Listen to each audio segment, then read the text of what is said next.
क्या बना हुआ है? अरे आजकल ठंड बहुत पड़ रही है यार। जी जी, कुमार साहब की बेटी भागने लगता है। अरे किसके साथ? पता नहीं। चलो जी, बहुत बढ़िया यार। क्या हुआ?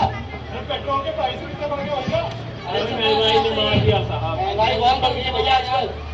अरे अभी केस कब है पता है बांग्लादेश के साथ? अरे क्या बात है भाई, परेशान कर रखा है आप लोगों ने।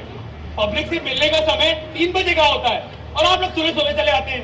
देखते नहीं मैं कितना बिजी हूँ, और ये ऊपर से पुराने बड़े बाबू इतना काम छोड़ गए मेरे मथे। क्या रहा है तो बताइए क्या काम है? जी मैं उमेश चंद्र अवस्थी हूँ, अवस्थी साहब का बेटा। ओहो ऐसी ऐसी, वेलकम वेलकम, आइए आइए। माफ कीजिए, आपसे मिलकर बड़ी खुशी हुई, पर हाँ आपके पिताजी की डेथ का अफसोस है मुझे।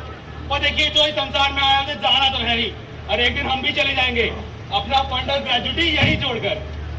अवस्थी जी के कागजात तैयार हो रहे हैं, बाहर तिवारी जी बैठते हैं, आप उनसे मिल लीजिएगा मेरा नाम लेके, राम नारायण बग्गा। 1 मिनट में पोजीशन क्लियर कर देंगे। जी मैं बाबूजी की 13वीं के सिलसिले में आया था। 13वीं? सॉरी सर, इस मामले में ऑफिस की कोई रिस्पॉन्सिबिलिटी नहीं होगी, वो तो आपको कॉस्ट पे करानी पड़ेगी। जी वो मैं करूंगा, अपनी ही कॉस्ट पे करूंगा। मैं तो सिर्फ आपको इनवाइट करने आया था। और इनवाइट कर रहे हैं? जरूर जरूर। कब सेलिब्रेट कर रहे हैं आप 13वीं? जी सेलिब्रेट नहीं कर रहे, परसों 13 दिन पूरे हो रहे हैं ना, तो परसों की है 13वीं। क्या समय क्या रखा आपने 13वीं का? परसों सुबह 11 बजे। 11 बजे? ये तो ऑफिस टाइम हो गए। क्या कोई बात नहीं, अवस्थी जी हमारे पुराने कलीग थे, मैं आने की पूरी कोशिश करूंगा, बल्कि कमिश्नर साहब को इनवाइट कर लूंगा। अगर वो मान गए फिर तो कोई प्रॉब्लम ही नहीं होगी। ऑफिशियल विजिट की ऑफिशियल विजिट हो जाएगी और बैंक का भी इंतजाम हो जाएगा। चलिए ठीक। जी बकर साहब एक और बात कर ली थी आपसे। जी जो पूछे हो जल्दी कीजिए, डोंट माइंड, मगर आपके बाबूजी बहुत काम छोड़ गए मेरे मथे, जल्दी पूछिए। जी मेरे बाबूजी इंसान कैसे थे? कैसे इंसान थे? भाई मेरे ख्याल में बहुत ही ग्रेट इंसान थे। जी किस मामले में?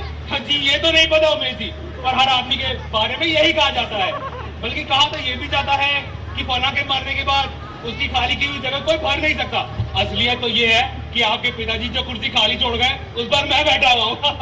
डोंट माइंड, ये तो दुनियादारी है। Yes sir. Okay sir, thank you. अरे हाँ, जाते जाते तिवारी जी से मिल लीजिएगा मेरा नाम लेके, राम नारायण बग्गा। जी तिवारी साहब कहाँ बैठते हैं? नमस्कार तिवारी जी। नमस्कार। जी मुझे बग्गा साहब ने भेजा आपके पास। पक्का? आजकल कुछ ज्यादा ही लोगों को भेजा है लगल पक्का। नया नया मुर्गा कुछ ज्यादा ही पान देता है ना। कहिए क्या बात है? जी मैं उमेश चंद्र अवस्थी हूँ, पुराने हेड क्लर्क साहब का बेटा। छी छी छी छी छी, अजय मन करता जूता मारूं अजी अपने मुंह पर। यदि पहचाना कैसे नहीं मैंने? अभी तो मिला था 10-12 साल पहले आपके बच्चे के मुंडन पर। कहिए क्या हाल है? माशाल्लाह आप तो अच्छे खासे हट्टे कट्टे हो गए। हमारी तो हालत बड़ी बुरी है, ठंडी सर्दी खांसी जुकाम पता नहीं। अरे बैठे बैठे खड़े क्यों? बैठे बताइए क्या लेगा? कोई ठंडा गरम कुलकुना? जी जी जी कुछ नहीं, मैं बाबूजी की 13वीं के सिलसिले में आया था। अरे जरूरत ही नहीं थी आने की, मैं तो खुद ही पहुंच जाता, और वही विदाउट फेयर। ये देखिए मैंने सारा इंतजाम कर रखा है, निशान लगा रखा है मैंने 11 तारीख को। जी हाँ काफी बड़ा है। जब बड़े बाबू थे ना इससे बड़ा बनाया। आगे 19 तारीख पे एक छोटा निशान भी है, हमारे चौकीदार रामचंद्र की बर्थडे है उस दिन। जी आपने 16 तारीख पे एक क्रॉस भी लगाया है। इस दिन एक शादी है, लेकिन मैं नहीं जाऊंगा, हमारा लड़की वालों से झगड़ा चल रहा है। मैंने कहा सारा अरेंजमेंट वन टेंट हाउस वाले ने कराओ, लेकिन उन्होंने कहीं और से करा लिया। बेवकूफ एक नंबर के, और देखना लुट जाएंगे। वैसे आप कहाँ से करा रहे भैया जी? जी हम तो कहीं से नहीं करवा रहे तिवारी जी, छोटा सा आयोजन है, घर में ही हो जाएगा। जी कोई बात नहीं, फिर कभी जरूरत पड़े तो बताइएगा। ये एवन टेंट हाउस मेरे भाने का, ये कार्ड रख लीजिए, कभी भी जरूरत पड़े प्लीज संकोच मेरे पास आ जाइएगा। अब बताइए क्या लेंगे? वैसे यहाँ के ज्यादातर ठेके एवन टेंट हाउस को ही जाते हैं। बताइए क्या लेंगे आप? कोई ठंडा गरम? जी परसों 11 बजे की है।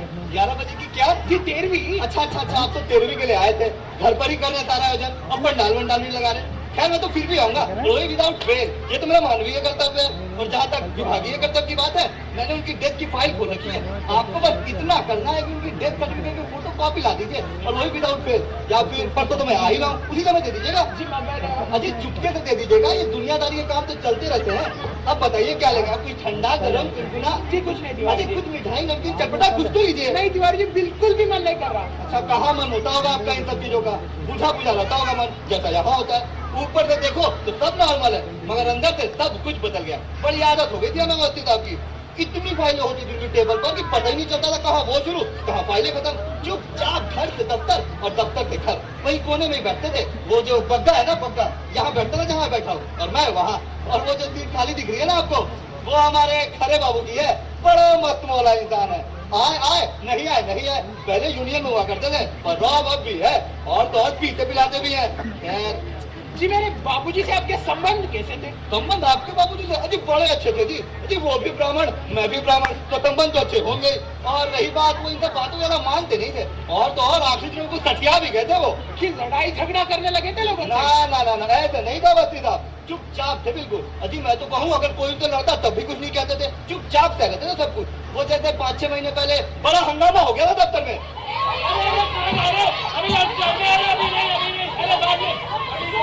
अरे भाई लो भैया आ गई मुसीबत। पब्लिक से मिलने के दिन मारे झोपड़पट्टी वालों के दिन सुबह सुबह आग मरती साली। अब भैया पीछे देखो वरना चिपक जाएंगी औरतें। अरे लो मक्का जी आ गई आपकी लो संभालो इनको अपनी चहेतियों को। ए भैया कुछ हमारी भी सुनवाई होगी कि नहीं? बहुत देर से खड़े हैं। हाँ तुम्हारे लिए तो बैठे हैं हम यहाँ जान लिए। बताओ क्या काम है? हम तो अपने घर के पास है जेजे कॉलोनी से आए हैं। हाँ पता है इतना भी नहीं जानेंगे। मैंने तो पक्की करवाई थी तुम्हारी झोपड़पट्टी भूल अरे गई? हाँ तुमने करवाई थी, वो तो इलेक्शन आ गया तो ही हो गई पक्की। अरे वही तो हमारे ही हाथों से थी। खैर बताओ क्या काम है? तुम्हारा महकमा बाग बगीचे साफ सफाई वगैरह का है ना? हाँ। तो बताओ क्या हो रहा है हमारे पास वाले मैदान का? अधिकार कहा वहाँ तो गड्ढे हुए पड़े जितने बरसात का पानी भर जाएगा, इतने मच्छर मक्खी हो गए कि पूछो मत। अरे वो तो इसलिए कि तुम लोग बहुत सुबह सुबह हाँ हफ्ते बूते हैं, यही कहना चाह रहे थे ना तुम। तो तुम्हें बताओ भैया कहाँ हो गए बूते? पुरानी वाली टटिया तुमने तोड़ दी, नई वाली अभी तक बनाई नहीं है, ऐसे में हम जाएंगे कहाँ? हमने तो कहीं थी मत तोड़ो, लेकिन किसी ने कहा नहीं ना दिया। अफसर जी बोले थे यहाँ की काया पलट हो जाएगी, 7 दिन में सब नए जैसा हो जाएगा। अरे 2 साल हो गए, तिनका भी नहीं हिला पाया वहाँ पे। इलेक्शन के बाद किसी की शकल ही दिखाई नहीं दी। नेताजी ने कहा था बच्चों के लिए पार्क बनेगा, घास लगेगी, बेंच लगेगी, झूले लगेंगे। अरे तो झूले पे बैठकर करने का रह जाएगा। झूले में बिठाइए अपनी माँ को। हमें तो इतना बताओ भागे पार्क कब बनाओगे, साथ में टटिया भी? मच्छर मक्खी के कारण बहुत बीमारियां फैल रही है कॉलोनी में।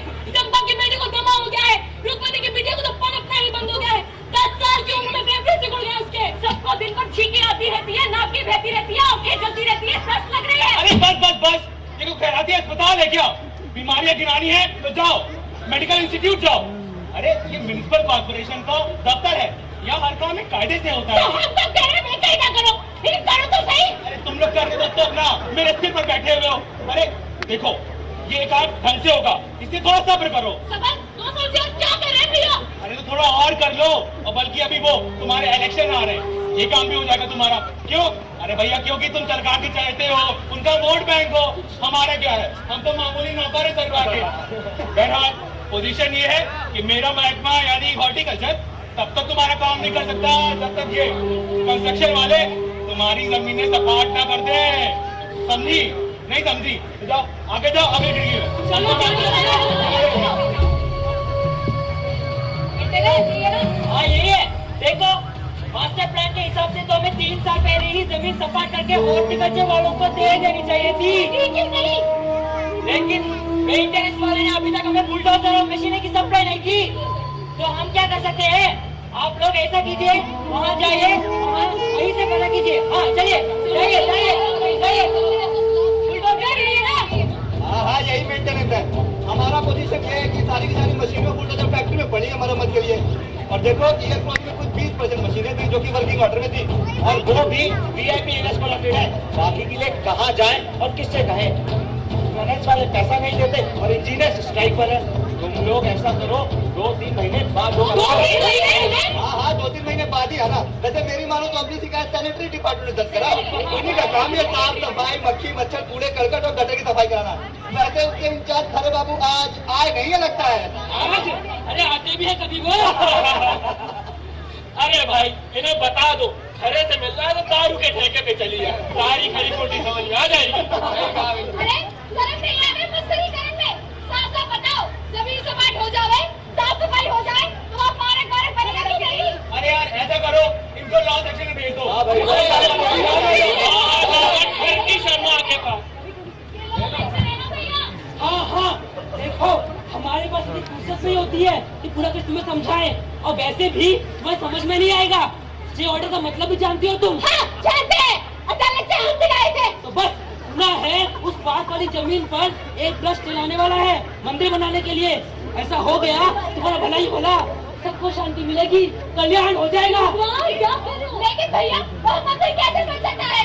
वो जगह तो पार्क तटियों के लिए है। तो क्या हुआ, हवन करवा के पूजा पाठ करके शुद्ध हो जाएगी। लेकिन वहाँ मंदिर बनेगा तो भीड़ भड़का होगा, शोर बढ़ेगा, फिर हम कहाँ जाएंगे? अरे मुझे क्या पता कहाँ